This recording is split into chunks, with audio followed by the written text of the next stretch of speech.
De poco sirvió la campaña del gobierno de cifrar todos sus esfuerzos para enfrentar la pandemia en la vacunación masiva. Más de 5 millones han recibido una dosis y los resultados son alarmantes. 30.000 han fallecido, siendo una de las tasas más altas de la región, y los contagios alcanzan a 1 millón de personas. Lo grave, la tendencia sigue al alza. ¿Qué es lo que falla? Las medidas de contención, según especialistas, son fundamentales, pero este gobierno permitió permiso de vacaciones. Los centros comerciales relajaron sus medidas, abrieron los casinos y se produjo el retorno a clase con el consiguiente hacinamiento en el transporte público, quizá el lugar de más alto contagio. ¿Qué no entiende Piñera y su gobierno? Actualmente se hallan confinadas la mayoría de las comunas del país. Sin embargo, hasta hoy, aquellas donde el comercio tiene altos flujos, especialmente el vinculado a gastronomía, bares, restaurantes, sigue funcionando. Recoleta y Providencia, que aún se hallan en fase y que a partir de mañana entrarían en el confinamiento, pero mantienen inalterables las zonas de alta concurrencia, que por cierto no son servicios esenciales: Bellavista, Manuel Montt, Barrio Italia. Lo que es preocupante, pues allí concurren personas de otras comunas y por ende eventuales transportadores del virus. Es que el exitismo y desenfreno de Piñera y su gobierno no cesa.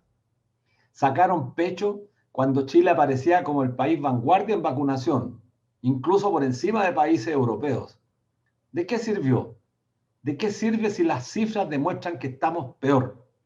Nos hemos acostumbrado a un gobierno completamente incapaz en prácticamente toda la administración del Estado. Un gobierno que miente descaradamente y que día a día muestra su ineficacia para resguardar a la población. Es por eso que la derecha se empeña en resaltar la eficiencia y la gestión como patrimonio solamente de ellos. Han instalado por años la idea de que la derecha es buena gestionando y que la izquierda es un fracaso. Los datos están a la vista. La derecha es prisionera de un dogma y la derecha chilena es quizá una de las peores, aferrada al monetarismo, y cualquier política pública, la entiende, sujeta a la posibilidad que instituciones privadas puedan garantizarla. Es decir, en cada acción pública ve la ocasión para convertir en negocio los derechos. Es lo que han hecho durante 3 décadas. Convirtieron los derechos fundamentales en negocio y los resultados están a la vista. Cuando existe una oposición como la chilena, temerosa de actuar, cobarde en la defensa de los principios, mediocre en proclamar sus postulados, entonces la derecha se muestra arrogante y soberbia. Lo hemos apreciado en estas últimas semanas. Piñera corre los cercos, obliga a definirse sobre iniciativas legislativas y atentatorias a los derechos de las mayorías. El anuncio grandilocuente de Piñera sobre un paquete de medidas para enfrentar la crisis venía con letras chicas.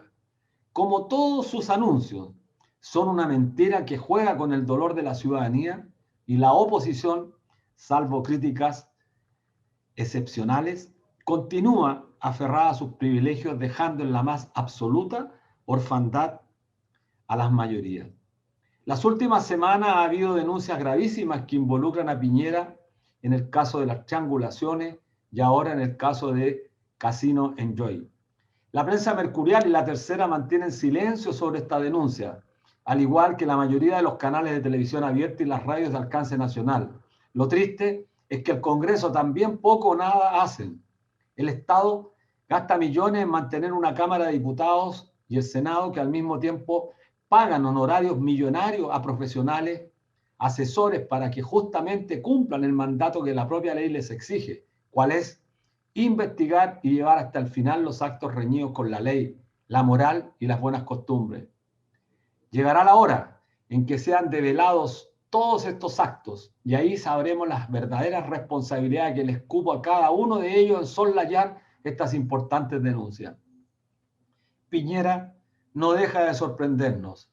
El problema que lo hace poniendo en peligro la vida de las personas y lesionando permanentemente la fe pública. Piñera es un problema, pero la oposición también es un problema. Hola amigos, amigas. Como todos los días viernes a las 16 horas estamos por la radio 102.5, Radio FM, Radio Universidad de Chile, la radio que piensa, y a través de nuestra señal @canal.social. Como todos los días viernes, el debate social con nuestra directora Ana Muga Sáenz y con nuestra querida compañera Miriam Campuzano. Hola Miriam, ¿cómo estás? Hola, buenas tardes. Bueno, saludar a cada uno de los auditores, a quienes nos acompañan cada viernes a las 4 de la tarde en la radio que piensa, en la Radio Universidad de Chile. Y sí, pues me preocupan los temas que tocaste. En realidad, creo que el estar sacando como improvisadas medidas respecto del COVID ha hecho que de Chile, que aún siendo el país de Latinoamérica que compró millones, demasiado, más de 80 millones de dosis, tengamos tanto número de fallecidos y tantos contagiados. Además tenemos casi 14 millones de personas a lo largo del país que entraron en cuarentena, 38 comunas en la región metropolitana, ayer amanecieron en confinamiento total, y bueno, se prevé que próximamente toda la región entra en cuarentena total. Sí, a partir de mañana parece, Miriam. Parece que Sí. mañana parte todo. Los aumentos de casos en el último mes han sido más del 70%. Es preocupante porque estamos al borde de una crisis hospitalaria que ya, además del cansancio y el estrés propio del sector de salud, que han sido en verdad los primeras líneas en esta pelea que tenemos con este COVID-19 y con esta pandemia.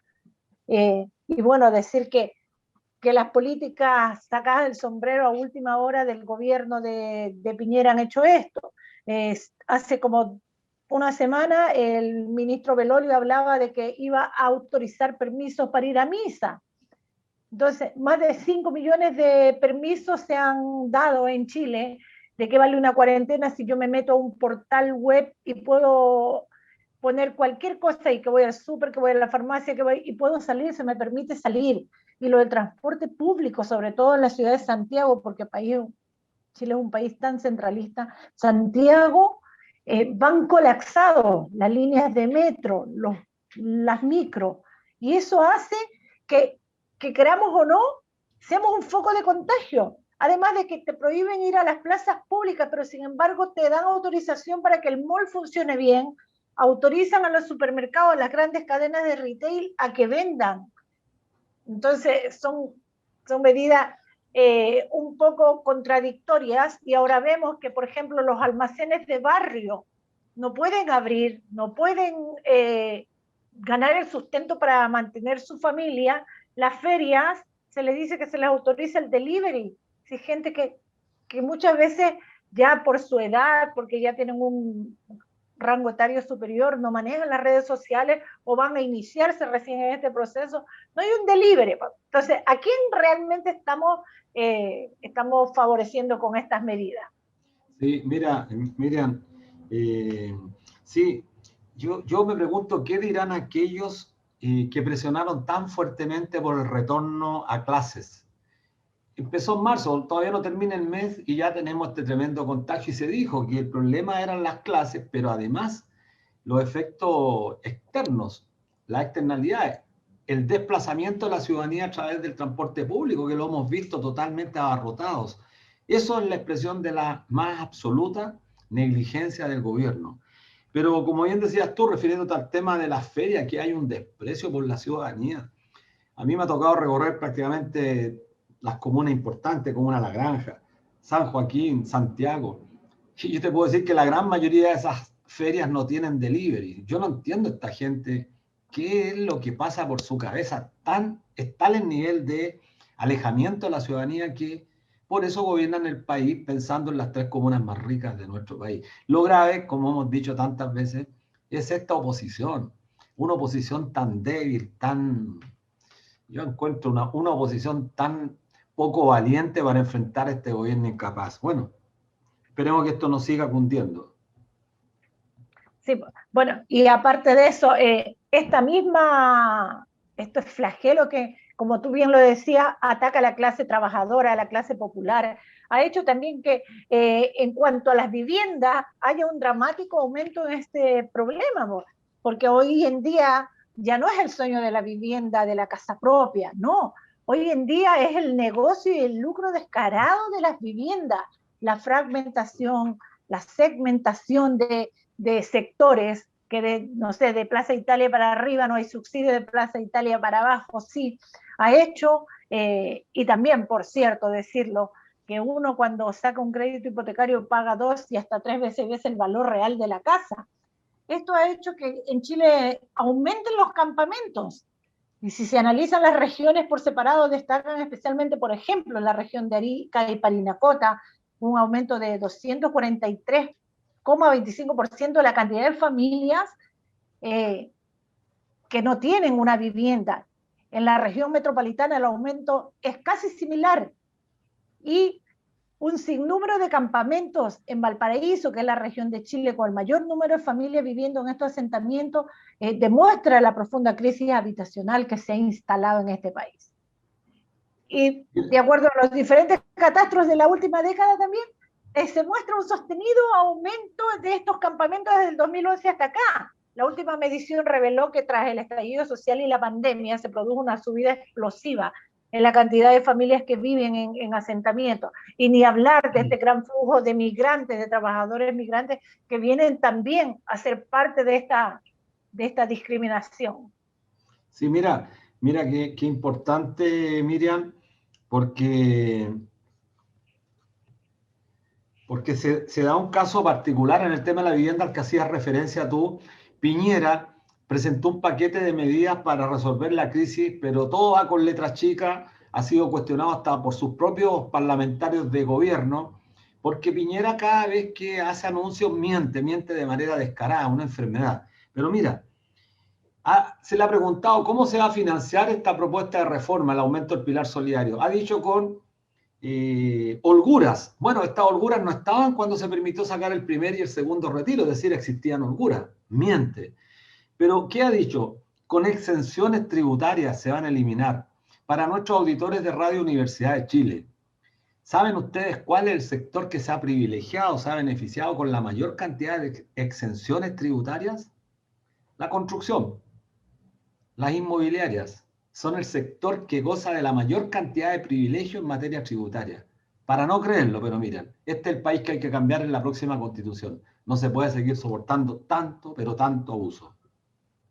Bueno, y tanto abuso en todo ámbito. Hace días también vimos que la ministra de Salud se mandó también un piñericosa diciendo que el trabajador podría pactar, si en caso de COVID positivo o de contacto estrecho, por ejemplo, pactar con su empleador hacer teletrabajo o trabajar aisladamente. Eso va contra todo derecho fundamental. La licencia médica es un derecho que nadie tiene derecho. Pero ella es médico, entiendo. Entiendo que Valga es la médico. redundancia. Claro, pero imagínate, eso fue fatal para la clase trabajadora, entender que el gobierno como que le carga todo el costo sanitario, político, económico. En un sistema democrático quizá habría que citarla y poner en entredicho su título. Yo creo que una persona que comete esta falta tan grave, especialmente quien es médico, médica, y comete este atentado a la salud, a la vida, creo que no merece seguir portando el estandarte de ser un funcionario de la medicina. Creo que falta gravemente hasta suerte de apostolado de la medicina. Bueno, ¿para qué hablar más gente que Bueno, está en nada para el monetarismo? afortunadamente muchos gremios sindicales o representantes de los trabajadores sacaron la voz, entre ellos yo recuerdo un comunicado que fue fuerte y potente en las redes de la Confederación Bancaria, que fue creo la primera en alertar de esto, y entonces hizo una bola de nieve y después dijeron que lo iban a evaluar, a retractarse, y bueno. Y hablando de otro tema, pues Luis Mesina, quiero que comentemos también este famoso iniciativa acerca del royalty minero. Los diputados aprobaron esta iniciativa, y ya el gobierno amenaza con nuevamente el Tribunal Constitucional, pues esta tercera cámara que tenemos en Chile. Bueno, ahí están los patriotas, que la gente que escuche, bueno, los auditores de Radio Universidad de Chile, gente que tiene claridad respecto al particular tema, pero tenemos que socializarlo a otras personas. Aquí están los patriotas, los que se colocan el sombrero, el poncho con los colores patrios, que intentan representar al guaso latifundista. Bueno, estos patriotas no tienen nada de patriota, porque grabar aumentar el royalty justamente para poder generar mayor cantidad de recursos, y no hacerlo es defender el interés de las grandes corporaciones transnacionales de la minería, vinculadas a las grandes corporaciones financieras. Esta es la vergüenza más grande. Creo que ahora se va a develar efectivamente a quién responden, a quién representa la derecha de este país, que es quizás la derecha más retrógrada que hay en América Latina. Quizás este tema del royalty minero sirva para que el poblador común, el trabajador común, se dé cuenta, el votante, de la importancia de cambiar esta constitución. Porque, ¿qué fue lo que el gobierno salió a decir?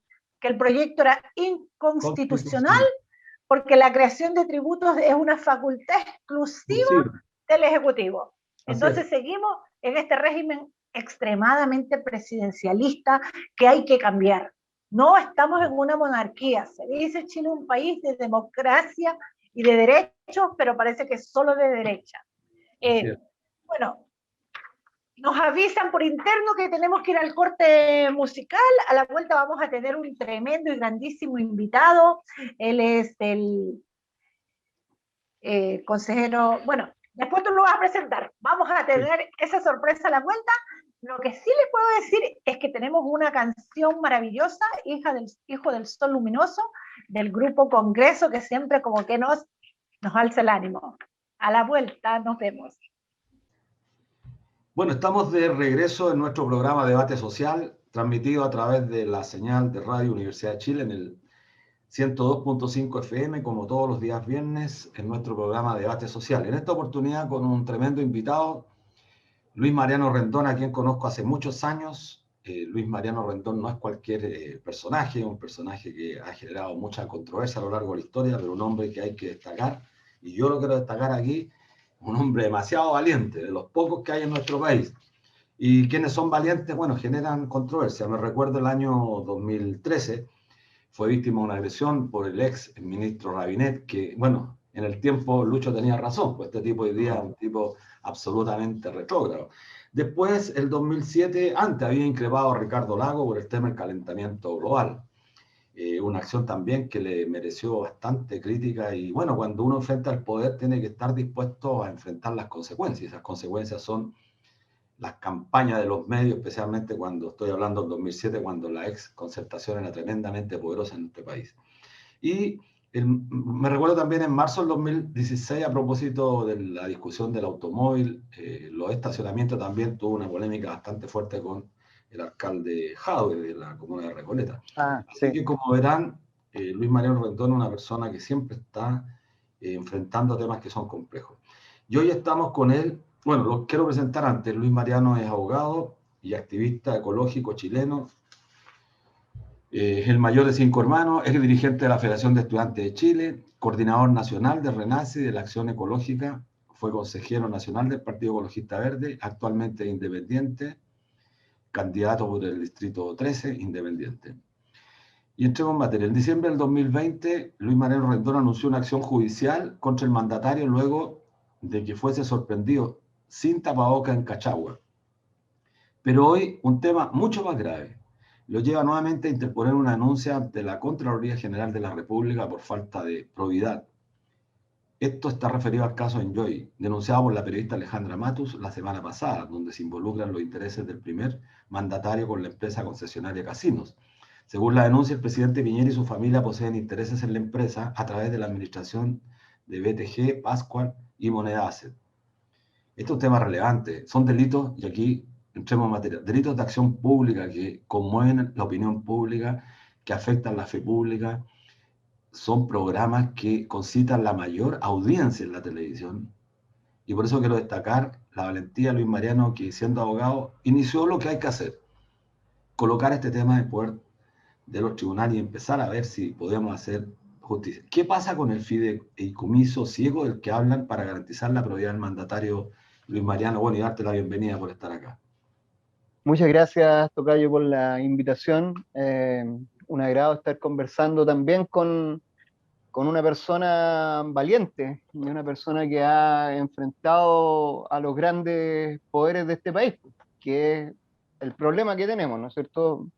Todo este proceso constituyente fundamentalmente para darnos un nuevo ordenamiento que permita poner a raya a los grandes poderes fácticos que dominan este país, el poder fáctico económico, pero también el poder fáctico militar, que durante tanto tiempo han regido los destinos de este país, más allá de las decisiones políticas que tome el pueblo, sencillamente imponen sus intereses y estrujan al país a través de leyes que se hacen o derechamente en forma ilegal cuando no tienen leyes disponibles. El caso de los desfalcos al interior de las Fuerzas Armadas es un claro ejemplo de esto último.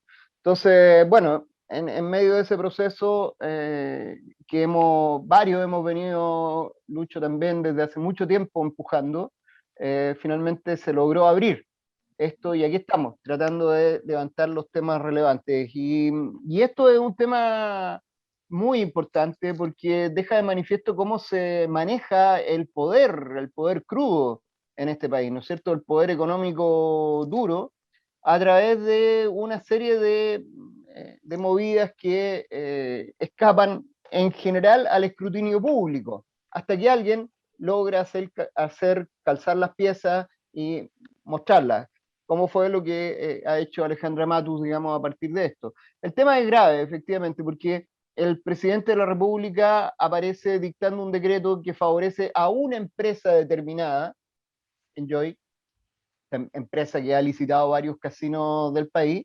en circunstancias que hay otras empresas del rubro que han manifestado también su disconformidad, porque entienden que esto es un traje a la medida de una empresa.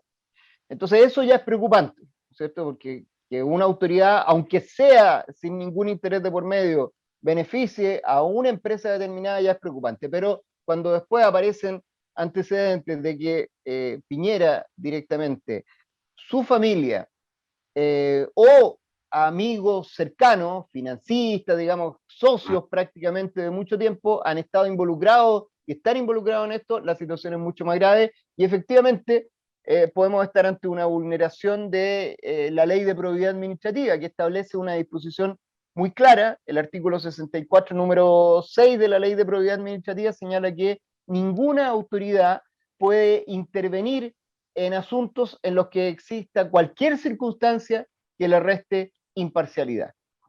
Y eso es precisamente lo que ocurre en este caso. Pero, Lucho, ¿podríamos explicarle a nuestros auditores de la Radio Universidad de Chile qué es el fideicomiso ciego? Porque muchas veces se habla y esto aparece como algo alambicado, algo más propio de la jerga de los abogados. Entonces, expliquémosle a nuestros auditorios qué significa y por qué el conflicto, por favor.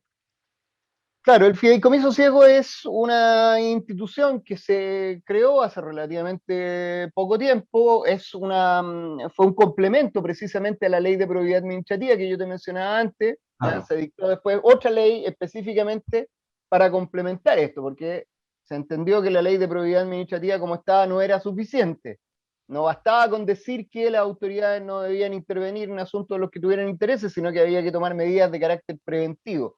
Y una de las medidas de carácter preventivo fue este fideicomiso ciego, que significa que cuando hay autoridades que al mismo tiempo son millonarios, tienen mucho dinero, deben poner sus recursos a la administración de un tercero para que ese tercero lo invierta, pero sin tener conocimiento, la autoridad, de en qué los invierte. Eso, en pocas palabras, esto del fideicomiso ciego. Por eso ciego, porque no pueden ver en qué se invierten los dineros. Eso en la teoría. Claro, porque en la práctica sabemos, Lucho, que eso es muy difícil que ocurra. Claro, es bastante difícil que ocurra, porque, bueno, una autoridad sabe que hay una empresa en la cual depositó sus recursos. Y por otro lado, sabe que esa empresa ha invertido en otra empresa, en este caso una empresa de casino. Puede no saber, y aquí vamos a ponernos por un momento pensando de buena fe, ¿no es cierto? Puede no saber efectivamente qué montos están involucrados de sus propios recursos en las operaciones, pero de lo que sí sabe es que existe una probabilidad de que esa empresa en la que él depositó se vea beneficiada con su decisión. Eso es evidente, ¿ya? Por los antecedentes de la información pública que existe. Entonces eso evidentemente le resta imparcialidad y uno dice, bueno, al menos aquí lo que se exigiría es que si alguien tiene que tomar esto y existe una duda sobre la probabilidad de verse beneficiado, bueno, al menos transparente la situación. ¿Ya? Lo mínimo que se le pediría a una autoridad como un presidente de la República es decir, oiga, mire, yo voy a tomar esta decisión, pero advierto que podría existir la probabilidad de esto, para que todo el mundo que tenga algo que decir o algo que investigar, la Contraloría, los quien sea, hagan su tarea. Eso. Sí, oye, mira, bueno, los medios de comunicación afines al régimen, hablemos de la cadena del Mercurio, la tercera, muchas radios que están bajo el fuerte control de los grupos económicos que han monopolizado en realidad la prensa, han guardado un notorio silencio que ya no llama la atención, es parte de la complicidad que hay para mantener esta suerte de Estado corrupto, de Estado fallido. Y por eso yo destacaba al principio la iniciativa tuya de recurrir a la Contraloría. Pero aquí quiero plantearte un tema que me parece que escapa o supera el ámbito de la denuncia administrativa. Me quiero referir a la denuncia judicial. Porque tratándose de un delito de acción pública, tú como abogado no sé si estás de acuerdo, bueno, creo que esto es parte del derecho.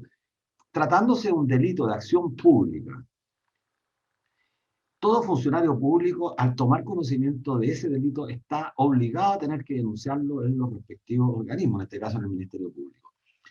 Piñera ha sido muchas veces, el caso de las triangulaciones hace muy poco. Lo que debiera ocurrir es que la justicia debiera investigar esto, tratándose además del cargo máximo de un magistrado. O sea, el primer mandatario es el presidente de la República, por lo tanto debiera gozar de una probidad. Tú usaste mucho la palabra probidad y creo que es importante. ¿Qué opinas tú de este silencio y de la falta de coraje? Por eso partí señalando la experiencia tuya con mucha controversia, pero también que implican un coraje, porque enfrentar al poder a lo mejor no va a ganar en las primeras batallas, pero estamos instalando conciencia en la gente, porque esto no puede ser, no puede. La corrupción ya es transversal. ¿Qué opinas de este silencio, de la falta de decisión? Sí, Y si estás de acuerdo con el delito de acción pública, no sé si estás con parte de ese juicio. Mira, respecto a eso, eso ya es un punto más técnico, si quieres tú, ver si se configura un delito propiamente tal aquí. Lo que hasta el momento yo he logrado determinar, porque, bueno, uno es profesional del asunto, tiene que hacer las denuncias o interponer las acciones con el fundamento preciso, digamos, ¿no? No estamos aquí para hacer voladores de luces. Entonces, lo que sí pude constatar es que aquí existe una alta probabilidad que se haya vulnerado la ley de probidad administrativa. Ahora, eso no necesaria y automáticamente significa que se ha cometido un delito, ¿ya? Okay. La ley de probidad administrativa no establece directamente un tipo penal. Habría que ver en el marco de la investigación si aparecen otros antecedentes que permitan poder asegurar que hay un delito propiamente tal. Okay. Entonces, eso por un lado. Yo creo que aquí efectivamente hay tu pregunta más de fondo aquí, a mí me asombra en general la actitud de la clase política, en general, y en forma bastante transversal, porque he visto una pasividad frente a esto. Estas acciones, estas denuncias que interpongo yo, en realidad deberían hacerlas nuestros diputados. O sea, a ellos los financiamos generosamente, ¿no es cierto? Cuentan con staff de asesores, digamos, tienen todos los medios, con recursos públicos, para hacer esto. Esa es su labor. La labor de los diputados es fiscalizar, fundamentalmente. Además de legislar, es fiscalizar. Y no lo hacen. Ayer recién vi que habían atinado algo algunos diputados, Hirsch, qué sé yo, y otros, y habían presentado una cosa a la Contraloría. Ahora, recién, digamos, yo la semana pasada, un simple ciudadano llevó los antecedentes a la Contraloría. Entonces ahí yo noto, ¿para qué decir otros sectores, no es cierto? Otros sectores que ya ahí ya no es un tema de flojera o negligencia, ahí derechamente es encubrimiento. ¿ya? Así es. Entonces, ahora, lo que tú señalabas en general, mira, cuando a ti te sucede lo mismo, digamos, yo lo he visto, digamos, cuando uno está metido en los temas en profundidad, se da cuenta de todos los manejos, las turbidades que existen. Y uno hace todo lo posible, todo lo que está a su alcance para que el pueblo de Chile conozca estas cosas, Claro, ¿ya? claro. Y estas son las denuncias que hemos hecho históricamente desde los años 90 para poder visibilizar todos los contubernios entre los negocios y la política que han sido el pan nuestro de cada día en este país durante los gobiernos de la concertación y los gobiernos de la derecha. Totalmente de acuerdo. Y yo rescato de lo que señalas tú este rol que hemos debido cumplir distintos actores de la sociedad asumiendo responsabilidades que en realidad son consecuencia de la ineficacia de otros poderes del Estado, concretamente el Congreso. La Cámara de Diputados tiene la obligación de llevar adelante en representación de todos nosotros, porque efectivamente, como bien dices tú, les pagamos generosamente, para no usar otro término, y sin embargo vemos una mediocridad que raya ya yo no sé qué palabra es la más concreta, pero eso es lo que tiene a la ciudadanía muy molesta, muy cansada. Te voy a llevar a otro tema porque estamos en un proceso importante. Tú tienes una larga trayectoria como estudiante en los temas medioambientales, Lucho. Me acuerdo que en el 2011 realizaron una toma en el ex Congreso Nacional exigiendo a los parlamentarios que se manifestaran por mayor democratización del Estado chileno mediante un plebiscito. Todavía lo recuerdo. Parece que en ese tiempo estábamos juntos, ¿te acuerdas? Tratando de generar fuerza social, una entidad Claro, transversal. varias Claro, instancias, Fuerza sí, Social, Democracia para Chile, digamos, así que fue es. otro espacio que Que generamos. eran iniciativas, claro, democráticas, con distintas visiones, tratando de generar algo para cambiar nuestro país. Ahora que estamos en las puertas de iniciar el proceso constituyente, ¿cuál es, a juicio tuyo? Porque después tengo una pregunta muy buena que creo que ha sido, en esto sí que eres el único, los cambios más urgentes que realizaría la Constitución para impulsar las transformaciones que se requieren, pero sobre todo para que esto que estás denunciando y lo que hemos denunciado durante tanto tiempo y está corrompiendo la sociedad y que yo señalo que es un Estado fallido, ¿qué debiéramos hacer en este proceso? ¿Cuál es a juicio tuyo? Porque además formas parte de una candidatura en el Distrito 13 de un movimiento independiente. Lucho. Sí. Bueno, es una pregunta, es la pregunta del millón, digamos, es la pregunta central, y que yo creo que implica tener una cierta mirada de conjunto respecto del proceso constituyente. Tú hacías mención a este hecho del 2011, esta acción que realizamos en el 2011, que fue ocupar dependencias del Senado en Santiago, exigiendo precisamente un plebiscito para decidir si el pueblo de Chile quería o no quería una nueva constitución. Es Claro, decir, claro. lo que se logró finalmente el año 2019 a partir de el estallido social, lo veníamos planteando muchos desde mucho tiempo antes también del 2011. Así es. Aquí no hay nadie que pueda tener el monopolio de esto, hemos sido muchos y muchas los que hemos estado empujando. Pero en el 2011 hicimos una acción específica, demandando precisamente eso, plebiscito, que el pueblo de Chile decidiera si quería seguir con la constitución de Pinochet o quería darse una nueva. Y finalmente fueron necesarios otros empujones del pueblo de Chile para que se abrieran las compuertas, ¿no es cierto? Y la clase política entendiera que tenía que abrir paso a esta democratización pendiente, porque en definitiva es eso, es poder tener un país democrático y no este régimen heredado de la dictadura que algunos han llamado democracia semisoberana, democracia protegida, cualquier cosa, pero que democracia real no ha sido. Entonces, hemos estado en esa línea. Ahora, en el proceso constituyente, ¿qué es lo central? Para mí, lo central, bueno, en primer lugar, hay un tema crucial que es el tema del reglamento. En esto yo creo que hace falta un proceso de pedagogía cívica muy importante, porque ese es el punto clave crítico que puede incluso descarrilar todo el proceso que va en marcha. Tú sabes que existe una teoría, digamos, una tesis que ha sido empujada por Alamán y que ha sido empujada también por Longueira, que es de interpretar esto de los 2/3, ¿no es cierto? Como que se van a exigir 2/3 para el paquete completo de la Constitución, ¿ya?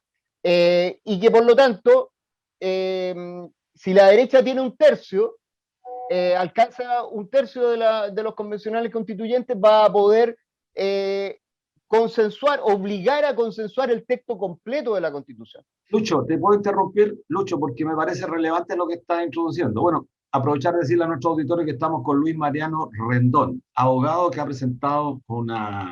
hecho una presentación a la Contraloría con el caso del fideicomiso de Piñera. Pero mira, Fernando Atria y Jaime Baza, dos constitucionalistas, han señalado, al revés de lo que plantea Alamán y compañía, de que esta exigencia de los 2/3 nos servirían para evitar justamente que se produzca una suerte de imposición en el proceso constituyente. Este tiene el siguiente problema, la tesis de Laza y de Atria, de que no podríamos discutir el agua, no podríamos discutir el tema de las pensiones, la salud, etc. No sé si ves ahí algún contrapunto. Sí, es que yo creo que hay que verlo en dos partes, digamos. Lo primero, lo que yo te estaba planteando es que esta tesis de los 2/3, de esta interpretación de los 2/3 que hizo Longueira y Alamán, o sea, el caso de que ellos la continúen imponiendo y tengan 1/3, sería un punto de quiebre, porque esa interpretación de los 2/3 es peor para tener una nueva constitución que el sistema actual, que la constitución actual de Pinochet. Porque en la constitución actual de Pinochet hay temas que tienen que cambiarse por 2/3, pero hay temas que se pueden cambiar simplemente por 3/5. Claro. ¿Ya? Entonces, aceptar esa tesis de Longueira y de Alamán es peor que la constitución actual. Es absurdo. O sea, no tiene ningún sentido que haya tenido que haber un estallido social, que hayan tenido que haber muerto, que hayan tenido que haber herido, para abrir un proceso y que tengamos un proceso más restrictivo que el proceso que se podría hacer al interior de la misma institucionalidad dejada por Pinochet. Es absurdo. Entonces, ante eso es necesario, yo creo que poner la alerta, porque si eso se concreta al comienzo del proceso constituyente, es un punto de quiebre. Y en ese momento es necesario volver a la calle, si es preciso, totalmente, porque eso no se puede aceptar bajo ninguna circunstancia. Totalmente de acuerdo contigo. Si descartamos eso, es decir, si la derecha, ya sea porque no alcanza el tercio o porque no es homogénea y al interior de ella hay sectores que entienden que eso es un punto de quiebre y que significaría llevar al país a la crisis política completa de nuevo, si eso se descarta, entonces pasamos a la aplicación sana de los 2/3. ¿Ya? Esta aplicación sana que es decir, mire, cada disposición va a quedar o no va a quedar en la nueva constitución dependiendo si cuenta con 2/3 de apoyo. En ese sentido, y yo lo dije desde el primer día que conocí el acuerdo, tengo un video ahí en YouTube del 15 de noviembre en la mañana, el acuerdo recordemos que fue en la madrugada, yo tipo 10 de la mañana ya estaba subiendo este video valorando el acuerdo. ¿Ya? Frente a lo que puede ser la opinión de muchos, yo valoré el acuerdo y lo sigo valorando. ¿Por qué? Porque creo que hay que ver el proceso constituyente en dos etapas. Hay una primera etapa que es la que se va a dar en la Convención Constitucional, si es que tenemos los sectores que queremos cambios profundos, tenemos al menos 1/3, que es impedir la continuidad de las instituciones del pinochetismo. Ese es, para mí, el punto central de la Convención Constituyente. Que eso signifique que simplemente vamos a tener una constitución de mínimos, que no va a estar en esa constitución todo lo que muchos queremos, bueno, son parte de las reglas del juego que finalmente permitieron abrir este proceso. Tendremos una constitución de mínimos, pero en esa constitución no estarán las instituciones del pinochetismo, que es contra lo que hemos combatido todo este tiempo. Te voy a poner un ejemplo que es una de mis principales propuestas por las cuales en realidad está la motivación por la que me he querido presentar este proceso constituyente para tratar de levantarla. Yo creo que en Chile necesitamos una nueva policía y necesitamos nuevas fuerzas de defensa. Sí, ahí te quería preguntar, esa es la pregunta que quería llevarte, Lucho, porque sé, en eso te había dicho que creo que en eso ha sido prácticamente innovador, porque no he escuchado propuestas, porque hablamos de la refundación de Carabineros, hablamos de regular o restringir ciertas normas que afectan o que limitan el campo de la deliberación de las Fuerzas Armadas, pero sin embargo nadie había planteado, y te escuché a ti, bueno, te mandé un mensaje, te escuché en en un programa bastante importante sobre esta materia. Y ahí quiero que nos cuenten los auditores universidades de la Radio Universidad de Chile, ¿cuál es la idea esta que has planteado tú, por favor? Sí, esta idea que es posible concretarla si los sectores que estamos de acuerdo en estos cambios profundos alcanzamos un tercio, es eso solamente lo que necesitamos, es decir, miren, necesitamos una nueva policía para Chile. Ya, Carabineros de Chile no es una institución que permita ser reformada, que permita ser modernizada o refundada, no, necesitamos disolverla y levantar una nueva policía como un acto de ruptura cultural, si quieres tú también, no solamente jurídica, sino que cultural, y como una sanción histórica que democráticamente decreta el pueblo de Chile respecto de esa policía corrupta, de esa policía con grados de criminalidad altísimos, de esa policía brutal y de esa policía que hasta el día de hoy sigue rindiendo culto al golpismo. Esa policía es incompatible con la democracia. Mira, hace poco vi, esto lo vemos todos los días, pero hace poco vi un video que era extraordinariamente claro sobre esto. Aparecía un conflicto ahí en la calle que lo protagonizaba una persona, un profesor y un carabinero. ¿Ya? Y el carabinero no hallaba nada mejor para contestarle a este profesor que le estaba reclamando por alguna cosa. Le decía, ¿y tú soy comunista? ¿Ah? O sea, por las cuestiones que estás diciendo, tú tenés que ser comunista. Imaginémonos el despropósito, ¿no es cierto?, que un funcionario público como es un carabinero, en un acto de servicio, esté imputándole a otra persona una adscripción política legítima, pertenecer a un partido político con el cual uno podrá estar o no estar de acuerdo, digamos, pero es un partido político legal, constituido, con representantes del Congreso. Entonces tienen metido en la cabeza, yo creo que no hay otra forma de decirlo, el fascismo. O sea, son adoctrinados en el fascismo. Bueno, entonces esa policía es incompatible con la democracia. Por eso que necesitamos refundar otra. Y para eso es posible absolutamente en el proceso constitucional. Hoy día, en la constitución actual, la constitución dice que está Carabineros en la constitución. Y dice que el orden y la seguridad interior está entregada a Carabineros y a la Policía de Investigaciones. Y respecto de la defensa, dice que está entregada al Ejército, a la Armada y la Fuerza Aérea. Si nosotros tenemos un tercio, podemos decir, cuando se discute el tema de la defensa y alguien diga, lo han dicho ya, por ejemplo, Marcela Cubillo sacó una propuesta bien acabada sobre el punto y diga, más o menos, bueno, aquí hay que reproducir lo que decía la Constitución anterior, ¿no es cierto?, la tradición histórica, que el Ejército, la Armada y la Fuerza Aérea serán... No, señor, no, señora, nosotros no estamos de acuerdo. Nosotros queremos que acá haya un proceso refundacional de la defensa en Chile y así que tengamos otra fuerza de defensa. Una, por poner un nombre, ¿no es cierto? Yo lo he señalado como ejemplo. La Fuerza de Defensa Terrestre, la Fuerza de Defensa Naval, la Fuerza de Defensa Aérea y Espacial.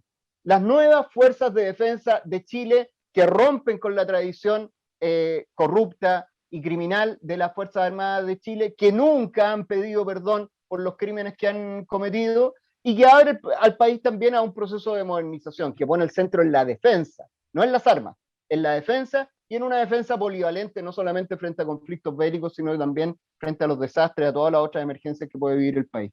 Así es, Lucho. Mira, me parece este tema tremendamente importante. Creo que para que se instale el debate democrático en un proceso constituyente, porque a priori no debiesen existir vetos para debatir estos temas, por ejemplo. Este tema que planteas tú. Creo que es uno de los temas centrales. ¿Cómo construimos el Estado? El Estado supone, además, resolver el tema de la policía, el tema de la defensa que vamos a tener como país. Y eso supone y exige cierta valentía, cierto valor, que por supuesto no es un valor individual de Luis Mariano Rendón, no es un valor individual de tal o cual dirigente, tiene que ver con la convicción. Y esa convicción está consolidada a lo largo de los años, de la experiencia, pero también esa convicción adquiere valor cuando siente que la gran mayoría del país también se mueve tras esos objetivos y que exige, clama porque hayan cambios.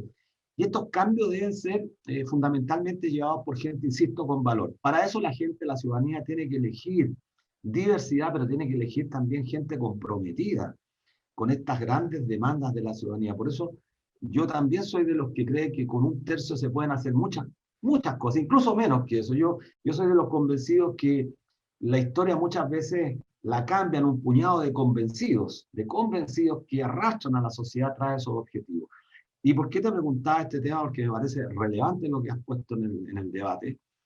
Porque, claro, hay una suerte de mantener todo intacto. Entonces, el empresariado, que es quien ha conducido los destinos de nuestro país, y te voy a llevar a este tema bien complejo, durante 30 años, poco más, vendió en el exterior esta suerte de paz social, que fue un activo, se convirtió en un activo. Recuérdalo cuando estábamos a fines del 90, cuando se anunciaba la candidatura de Ricardo Lagos, ya prometían al exterior, con la cantidad de tratados de libre comercio que suscribió Frei Ruiz-Tagle, entre ellos privatizando el agua, se prometía al exterior, al inversionista extranjero, venga a Chile, invierta, no hay problema, tenemos paz social, lo que ellos han llamado la certeza jurídica.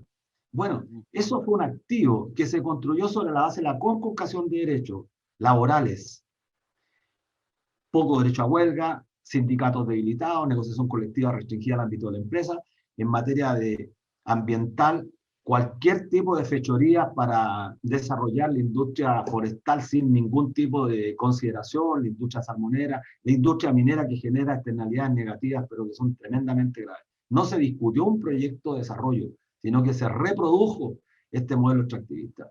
Dicho eso, que me parece a mí relevante, tú, Luis, Mariano, ¿cómo ves este desafío si no es solo abordando estos temas con una convicción de aquellos dirigentes que han logrado en diversos ambientes generar este tema? Porque lo contrario, vamos a estar inhibidos y vamos a tener que someternos a esta suerte de agenda que han los que suscribieron el acuerdo, no todos por supuesto, pero los que suscribieron el acuerdo del 15, la madrugada del 15, tienen como gran acuerdo, ¿no? Esto se discute, esto no se discute. Por ejemplo, Banco Central no se discute, no se discute cómo se nombra. Hablan de la autonomía del Banco Central y no nos dicen que los consejeros son todos cuoteados políticamente, así como tantas instituciones. Entonces, ¿cuál es tu visión respecto a este tema que yo creo que es muy importante a juicio de nosotros? Sí, mira, yo creo que, o sea, no puede haber veto ninguno a lo que los pueblos de Chile decidan discutir. Es decir, los convencionales constituyentes, pero también el pueblo movilizado puede poner en discusión todo, ¿ya? Yo creo que aquí una labor de los dirigentes, de los candidatos especialmente que quieren cambios profundos, es desnaturalizar muchas de las instituciones del pinochetismo, ¿ya? Volviendo al tema que te planteaba anteriormente, esto de la policía y de la fuerza. Mucha gente cree que Carabineros es como la cordillera de los Andes, que ha estado ahí siempre y que siempre seguirá estando. No, señor. Carabineros fue una creación en una dictadura, el año 1927, un tipo de policía militarizada que se impuso en aquella época. Antes no existía, antes existían otras cosas. Y después de esto puede existir, si el pueblo de Chile así lo decide, otra cosa, otro tipo de policía, un tipo de policía civil distinta. Carabineros de Chile, ni el ejército, ni la armada, ni la fuerza aérea son como la cordillera de los Andes. Son sencillamente instituciones que han tenido un rol y que el pueblo de Chile puede decir si les quiere dar continuidad o no les quiere dar continuidad y quiere producir un cambio y generar nuevas instituciones con nuevas culturas. Entonces, yo creo que ese es un asunto central. Veto no puede haber ninguno. Por supuesto, un proceso racional, donde escuchemos razones, argumentos, pero veto ninguno. Te planteaba este tema porque cuando presentamos nuestra propuesta de reforma previsional, que es una propuesta estructural para cambiar este sistema, el sistema de las cuentas individuales, dentro de ellos me recuerdo muy bien Ricardo Lagos Weber y Osvaldo Andrade me preguntaron sobre la propuesta qué planteamiento tenía respecto a las Fuerzas Armadas. Ellos no han hecho nada en 30 años. Y tú sabes los privilegios que tienen en materia previsional que son francamente una vergüenza. No todos los oficiales, particularmente, que a los 48 años pueden jubilar con una pensión que es francamente impresionante.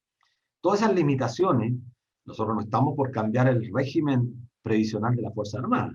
No estamos por eso. En esta nueva institución que surja, como planteabas tú, tiene que tener un régimen de seguridad social fundada en los principios tradicionales de la seguridad social. Pero mira, ¿Por qué digo esto? Porque esos privilegios solamente se pueden acabar en la medida que discutamos con valor, con valentía, estos grandes temas que planteas tú. De lo contrario, estamos jodidos. Piñera es un caso en Chile. Piñera es un caso, tiene una suerte de obsesión por, digo, la corrupción. Es un tipo que absolutamente lamentable su rol como jefe de Estado. Y la última pregunta, porque estamos acercándonos al tiempo, Lucho. Yo hace poco he estado planteando, a propósito de algunas experiencias, y a lo mejor tú lo sabes mejor que yo, en algunos países existe para los delitos económicos la confiscación del patrimonio.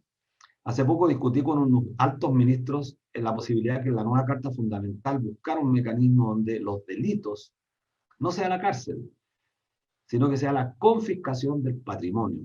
Hace poco denunciaron que Luxi estaba robando agua en el norte del país. Luxi es dueño de un banco, es dueño de un canal de televisión. Ambas instituciones funcionan sobre la fe pública.